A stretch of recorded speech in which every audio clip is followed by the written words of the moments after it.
नमस्कार प्रेक्षकांनो, कमळी या मालिकेच्या 20 एप्रिलच्या भागामध्ये आपण पाहत आहोत की आता रागिनी इथे किचनमध्ये असते आणि ती सुगंधा आणि त्याचबरोबर पार्वती ह्या दोघींनाही व्यवस्थित साफसफाई करायला सांगत असते. तेवढ्यातच अन्नपूर्णा तिथे येतात आणि म्हणत असतात, अगं सुगंधा, पार्वती, एक काम करा, तुम्ही हे काम करू नका. तुम्ही माझ्या खोलीमध्ये जा आणि माझी खोली साफ करा. इथलं काम ही रागिनी करेल. तेव्हा रागिनी म्हणत असते, अहो आई, असं काय करताय, मी हे कामं करू? तेव्हा अन्नपूर्णा म्हणतात, फक्त ह्या सुंदर साड्या नेसून आणि दागिने मिरवून आपण घरची मालकीन आणि घरचं सगळं काही होत नाही, तर किचनमध्ये राबावं सुद्धा लागतं. काल तू ज्या ज्या पद्धतीने केलेस, ज्या काही गोष्टी केलेल्या आहेस ना, आणि त्यामुळे आता ह्या सगळ्या गोष्टींची फेड तर करावीच लागणार आहे ना. मग आजपासून हे किचनमध्ये तूच काम करायचंयस. तेव्हा रागिनी म्हणत असते, अहो हे असं काय करताय, मला ह्या किचनची कामं तुम्ही का सांगताय? तेव्हा कामिनी म्हणत असते, अगं तू पण काय हे अगं वहिनी असं नको करू. तेव्हा रागिनी म्हणत असते, ठीक आहे, मला नाही तर आईला ह्या किचनची कामं येतील. आई तू कर गं हे किचनची कामं, असं ती मुद्दामून बोलत असते. आणि तेव्हा आता अन्नपूर्णा त्या दोघींना सुद्धा तिथून बाजूला करतात आणि जाताना जे काही फडकं आहे ते फडकं इथे रागिनीला द्यायला सांगत असतात. रागिनी आता इथे किचनची साफसफाई करायला लागलेली असते. तेव्हा अन्नपूर्णा म्हणत असतात, हे किचन सगळं व्यवस्थित झालं पाहिजे. फक्त किचनमध्ये बसायचं नाही आणि आयतं खायचं नाही आहे. आता किचनमध्ये आणि घरामध्ये 4 कामंसुद्धा करायची आहेत. जर किचनमध्ये आणि घरामध्ये कामं केली तरच इथे सर्व गोष्टी व्यवस्थित होतील, असं सुद्धा त्या इथे बोलत असतात. त्याच वेळेला आता रागिनी म्हणत असते, अहो आई, असं काय करताय, प्लीज नका ना असं, म्हणजे ह्या सगळ्या गोष्टी मला नका ना हे काम करायला लावू. हे बघा, मी हे सर्व काही नाही करू शकत आहे, असं ती बोलत असते. आता हे सगळं काही बोलल्यानंतर आपण पाहतो की लगेचच इकडे ह्या सर्व काही गोष्टी आता तिच्यासमोर असतात. आणि तेव्हा अन्नपूर्णा म्हणत असतात, का नको हे सर्व काही तुला करायला लावू. काही जरी झालं ना तरी हे सर्व काही काम तुम्हाला दोघींनाच करावं लागणार आहे, असं सुद्धा आता इकडे ती बोलत असते.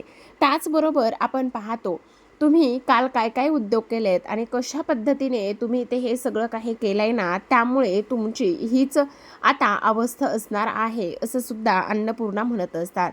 आणि त्याचबरोबर आणखी एक महत्त्वाची गोष्ट, काही जरी झालं ना तरी एक गोष्ट कायम लक्षात ठेवायची, आणि ती म्हणजे की इथून पुढे कोणाच्याही वाटेला जायचं नाही.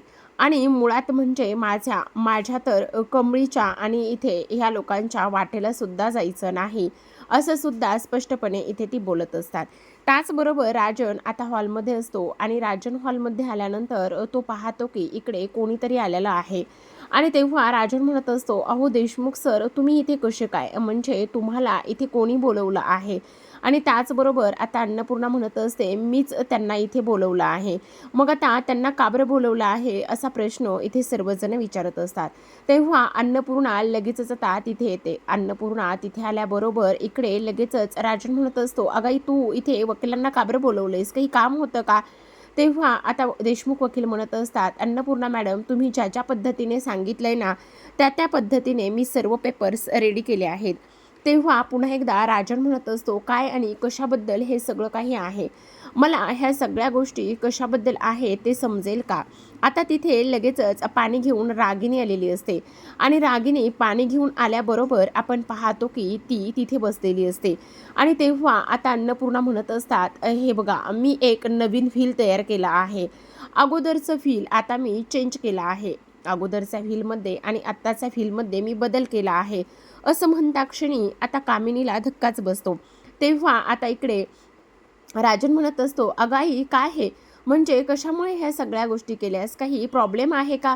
तेव्हा आता ती म्हणत असते, हो, काल जो काही प्रकार झाला आहे ना, त्या प्रकारानुसार मी ह्या सगळ्या फीलमध्ये बदल केला आहे. काही जरी झालं ना तरी सुद्धा मला हे फील आणि ह्या सगळ्या गोष्टी नको आहेत, असं ती बोलत असते. काल माझ्या मोठ्या नातीवर हल्ला झाला आणि त्यामुळे मी एक खूप मोठा डिसिजन घेतला आहे. आता नवीन व्हीलप्रमाणेच इकडे मी एक गोष्ट करायचं ठरवलं आहे, आणि ती गोष्ट म्हणजेच की आता ह्या नवीन व्हीलप्रमाणेच आपण पाहतो की इकडे आता अन्नपूर्णा म्हणत असतात, ह्या नवीन व्हीलमध्ये असं लिहिलेलं आहे की आता जर माझ्या मोठ्या नातीच्या केसाला जरी धक्का लागला ना तरी सुद्धा ही जी काही प्रॉपर्टी आहे ना, ती प्रॉपर्टी इथे ट्रस्टीला दिली जाईल. काही झालं तरी ह्या प्रॉपर्टीचे मालक हा इथे सर्वस्वी सरकार असणार आहे आणि ते सगळे डिसिजन वगैरे सरकारच घेणार आहेत असं सुद्धा स्पष्टपणे त्या फीलमध्ये लिहिलेलं असतं. आणि त्याचबरोबर ही जी प्रॉपर्टी आहे ती मी कमळीच्या नावावर केली आहे, पण जर कमळीच्या नावावर केलेल्या प्रॉपर्टीनुसार जर माझ्या मोठ्या नातीला म्हणजेच कमळीच्या केसाला जरी धक्का लागला ना, तरीसुद्धा ही सगळी प्रॉपर्टी इथे ट्रस्टीकडे जाईल, गव्हर्नमेंटला ती प्रॉपर्टी जाईल असं आता इकडे लिहिलेलं असतं. आणि तेव्हा हे सगळं काही इथे अन्नपूर्णा सांगत असतात. त्याच वेळेला आता आणि अनिका म्हणत असते, ग्रॅनी आजी तू असं नाही करू शकत, ही प्रॉपर्टी माझी आहे, तर मग मला सुद्धा माझ्या प्रॉपर्टीतील हक्क आणि ह्या सगळ्या गोष्टी मिळाल्या पाहिजेत. तेव्हा लगेच आता आणि कामिनी म्हणत असते, वहिनी तू ह्या सगळ्या गोष्टी अशा पद्धतीने कशा काय करू शकतेस? अगं असं नको करूस, म्हणजे दोन्ही नाती तुझ्या सेम आहेत ना. आणि तेव्हा आता अन्नपूर्णा म्हणत असते, का नाही करू शकत? अन्नपूर्णा महाजनचा हा निर्णय आहे आणि अन्नपूर्णा महाजनचा हा निर्णय असल्या कारणाने अन्नपूर्णा महाजन हे सगळं काही करूच शकते, कारण आत्तापर्यंत सगळ्यांसाठी सगळं करून बघितलं पण इथे काही उपयोग झाला नाही. प्रत्येक जणाने इथे विश्वास ठेवण्यासारखं राहिलंच नाही आणि का नाही करू शकत? त्यावर ती म्हणत असते, अगं पण ही प्रॉपर्टी दोघींच्या मालकीची आहे. मग ही जर प्रॉपर्टी दोघींच्या मालकीची आहे तर मग तू असं कसं करू शकतेस? एकट्याच मुलीच्या नावावर ही सर्व प्रॉपर्टी तू नाही करू शकत. त्यावर अन्नपूर्णा म्हणत असते, हे सांगणारी तू कोण आहेस? ह्या सगळ्या गोष्टी तू मला नाही सांगू शकत की मी काय करायचं आणि काय नाही करायचं ते. त्यामुळे ही प्रॉपर्टी माझी आहे आणि ह्या प्रॉपर्टीचं मी काय करायचं आणि काय नाही हे माझं मी ठरवणार आहे असं अन्नपूर्णा इथे स्पष्टपणे म्हणत असतात. तेव्हा आता अनिका धावतच येते, पण अनिका धावत येऊन काहीही उपयोग झालेला नसतो. आता लगेचच त्या अन्नपूर्णा वकिलाकडचे पेपर घेतात आणि त्या सही करत असतात. आता त्या पेपरवर सही केल्यानंतर आपण पाहतो की इकडे अनिका म्हणत असते, काही जरी झालं तरी मला माझी प्रॉपर्टी मिळालीच पाहिजे. तेव्हा ती म्हणत असते, मिळणार नाही, कारण ही प्रॉपर्टी आता इकडे तुझ्या हातून निसटली आहे. आणि तेव्हा देशमुख वकील निघून गेलेले असतात आणि जाता जाता म्हणत असतात, राहिलेली प्रोसेस आणि त्याचबरोबर ते सगळं आम्ही ताबडतोब लवकर करून घेऊ. तेव्हा अन्नपूर्णा म्हणते, राजन मला एका खूप महत्त्वाच्या कामासाठी जायचं आहे आणि त्यानंतर कॉलेजमध्ये मीटिंगसाठी सुद्धा जायचं आहे आणि लक्षात ठेव तुला सुद्धा यायचं आहे आणि काय गे कामिनी तुला सुद्धा मीटिंगमध्ये यायचं आहे समजलं, असं म्हणून ती निघून जाते. त्याच वेळेला अनिका आता खूप रागराग करत असते, चिडचिड करत असते आणि म्हणत असते, ह्या मॅड आजीला तर ना मी सोडणारच नाही आहे. आत्ताच्या आत्ता मी तिच्याकडून सगळी माझी प्रॉपर्टी काढून घेणार आहे असं ती बोलत असते आणि धावतच जाते. त्याच वेळेला रागिनी जाग्यावरच तिला थांबवते आणि म्हणत असते, डोक्यावर पडलीस का मूर्ख? चल गप्प बस आणि बाजूला हो. काय करणार आहेस? जाणार आहेस का? सांग ना काय करणार आहेस? जाऊन ती प्रॉपर्टी इथे तुझ्या नावावर करून घेणार आहेस का? हे बघ असलं काही एक करता येणार नाही आहे तुला. तुझ्या गोष्टी लक्षात येत आहेत का? असं सुद्धा आता इकडे ती बोलत असते. आता हे सर्व काही बोलल्यानंतर सर्वजण इथे कॉलेजच्या कॅन्टीनमध्ये जमा झालेले असतात आणि सर्वजण कॉलेजच्या कॅन्टीनमध्ये जमा झाल्यानंतर आपण पाहतो की इकडे आता प्रिन्सिपल आलेले असतात आणि प्रिन्सिपल आल्यानंतर अन्नपूर्णाला ते बसायला सांगत असतात आणि त्यांचं स्वागतसुद्धा करत असतात. पण अन्नपूर्णा म्हणत असतात, नाही नाही सॉरी, त्याची काही गरज नाही. पण आता प्रिन्सिपल म्हणत असतात, असं काय करताय मॅडम, प्लीज बसून घ्या ना. हे बघा असं करू नका, इथे आलात ना, खरंच हे खूप महत्त्वाचं आहे. आणि तेव्हा अन्नपूर्णा आता नयनताराला म्हणत असते, खरं सांगू का नयनतारा, मी एक फोन केला आणि माझ्या एका फोनवर तू इथंपर्यंत आलीस ना, त्यामुळे खरंच मला ना इथे खूप आनंद झालाय बघ, असं सुद्धा आता इकडे ती बोलत असते. आता हे सर्व काही बोलल्यानंतर आपण पाहतो की इकडे लगेचच हे सगळेजण आता एकमेकांशी बोलत असतात. त्याच वेळेला आपण पाहतो की इकडे आता लगेचच जी काही नयनतारा आहे ना, ती नयनतारा म्हणत असते, खरं पाहायला गेलं ना तर इथे त्या दिवशी जो काही प्रकार झाला आहे ना, त्या प्रकारामुळे आता इकडे हे सगळं काही करणं गरजेचं पडत आहे. म्हणजे तुम्हा सर्वांच्या एक गोष्ट लक्षात येते का, इथे कमळीवर जो काही हल्ला झाला त्याचबरोबर कमळीवर इथे आरोप करण्यात आले, तिच्याकडून GS पदसुद्धा काढून घेण्यात आलं. आणि ह्या सगळ्या गोष्टी झाल्यानंतर इथे एक सगळ्यात महत्त्वाची गोष्ट आहे की कमळीला 8 दिवस कॉलेजमधून काढूनसुद्धा टाकण्यात आलं. मग कमळीला 8 दिवस कॉलेजमधून काढून टाकण्यात आल्यानंतर आता कमळीचा एवढा अभ्यास बुडवला, एवढा सगळ्या गोष्टी झाल्या. हे सगळं काही झाल्यानंतर आता तिला एवढ्यात सुटका देणं हे काही माझ्या मनाला पटत नाही, असं त्या म्हणत असतात. खरं तर कमळीचं एवढं नुकसान झाले. मग कमळीचं एवढं नुकसान झाल्यामुळे आता त्या सगळ्या गोष्टींचा भरपाई आणि त्याचबरोबर ह्या सगळ्या गोष्टी झाल्या पाहिजे ना, असं ते बोलत असतात. आणि तेव्हा आता इकडे हे सगळं कुणी केले, काय केले हे तर आपल्याला सर्वांना माहिती, असं अन्नपूर्णा म्हणत असतात. तेव्हा त्या म्हणत असतात, कमळी खरं तर मी मनापासून तुला स्वारी म्हणते. तेव्हा कमळी म्हणत असते, हे बघा अन्नपूर्णा आजी, प्लीज तुम्ही मला असं स्वारी म्हणून लाजवू नका. आणि तुम्ही मला का आणि कशामुळे स्वारी म्हणताय? तुमची ह्या सर्व गोष्टीमध्ये आणि ह्या सगळ्यामध्ये काहीही चूक नाही आहे. प्लीज तुम्ही मला स्वारी म्हणू नका. त्याच वेळेला प्रिन्सिपल सर सुद्धा म्हणत असतात, कमळी खरंच मी सुद्धा अगदी मनापासून तुझी माफी मागत आहे. खरं तर GS पद तुझ्याकडून काढून घेतलं आणि GS पद तुझ्याकडून काढून घेतल्यानंतर तुझा 8 दिवस अभ्याससुद्धा बुडला. आणि तुला एक गोष्ट सांगू का, एक प्रिन्सिपल ह्या नात्याने मी आता ऋषी सरांना सांगतो, ऋषी सर हे बघा कमळीच्या नोट्स आणि त्या सगळ्या गोष्टी इथे आता ताबडतोब काही जरी झालं ना तरी तुम्ही तिला कव्हर करून द्या आणि त्या नोट्स आणि तिचा तो अभ्यास तुम्ही करून घ्याल, ही जिम्मेदारी तुमची आहे, असं सुद्धा आता इकडे प्रिन्सिपल सर सांगत असतात. आणि तेव्हा ऋषी म्हणत असतो, तुम्ही अजिबात काळजी करू नका, मी ऑलरेडी नोट्स तयार करून ठेवल्या आहेत. आता इकडे अन्नपूर्णा म्हणत असतात, आता कमळी तर रेग्युलर कॉलेजला येणारच आहे, पण कमळी रेग्युलर कॉलेजला येणार आहे ही जरी गोष्ट तेवढीच महत्त्वाची असली तरीसुद्धा तुमच्या सर्वांच्या एक गोष्ट लक्षात येते का, आणि ती म्हणजेच की आता हे सगळं ज्याने कोणी केलेलं आहे ना त्याला तर शिक्षा मिळालीच पाहिजे. तो असा मोकाट नाही फिरला पाहिजे, त्याला तर शिक्षा झालीच पाहिजे, असं सुद्धा आता इकडे ती लोक बोलत असतात. आणि तेव्हा आता लगेचच जे काही GS पद आहे ना अनिकाकडचं, ते GS पदसुद्धा अनिकाकडून काढून घेतलं पाहिजे, असं ती लोक बोलत असतात.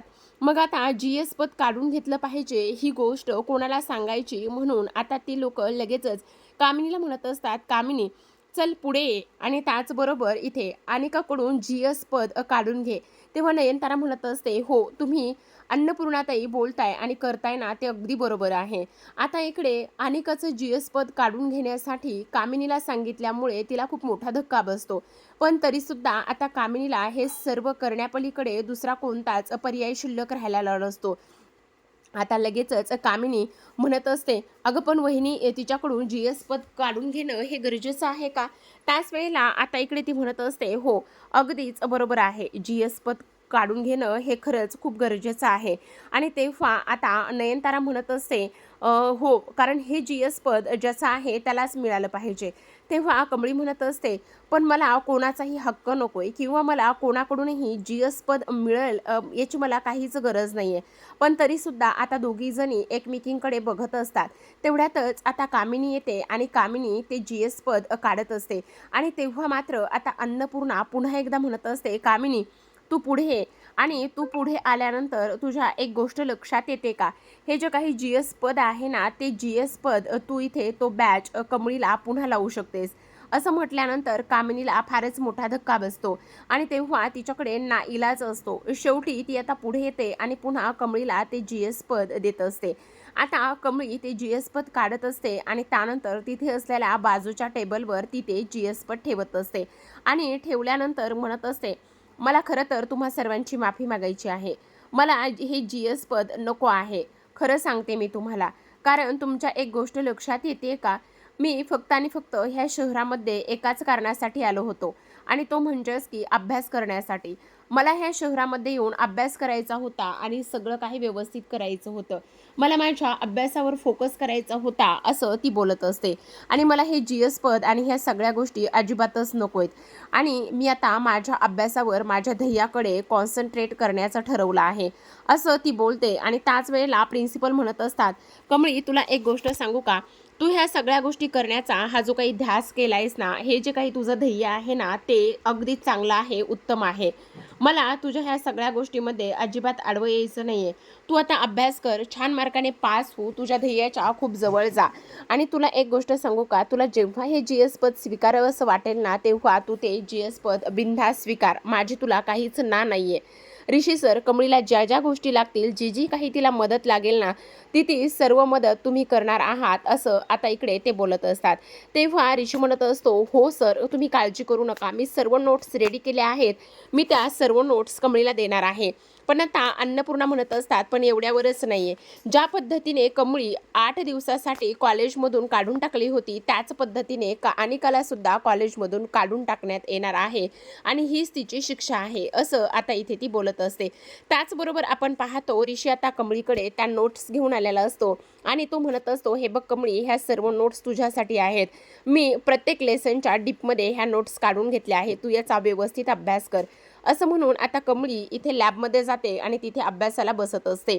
आता अभ्यासाला बसल्यानंतर ती त्या नोट्स ओके करून पाहत असते आणि त्या नोट्स पाहिल्यानंतर आपण पाहतो की कमळी त्या तिच्या रजिस्टरमधून जी काही आबांची चिठ्ठी आली होती, ती आबांची चिठ्ठी ती काढून घेते आणि आबांची चिठ्ठी पाहिल्यानंतर तिला मात्र खूपच मोठा धक्का बसतो.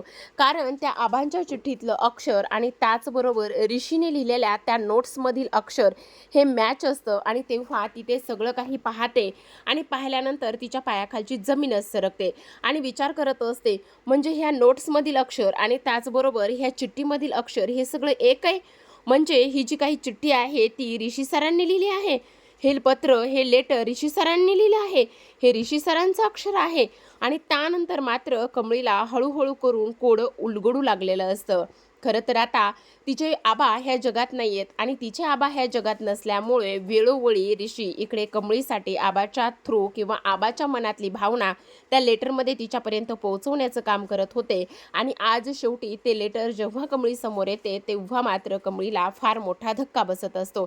तर आता प्रेक्षकांनो, कमळी ह्या सर्व गोष्टीला कशी सामोरी जाईल आणि त्याचबरोबर हे जे काही लेटर आहे त्या लेटरचा जाब आता इकडे ऋषीला कशा पद्धतीने विचारेल हे पाहणं फार इंटरेस्टिंग आहे. तर पाहत रहा कमळी. भेटूयात उद्याच्या भागामध्ये. तोपर्यंत धन्यवाद.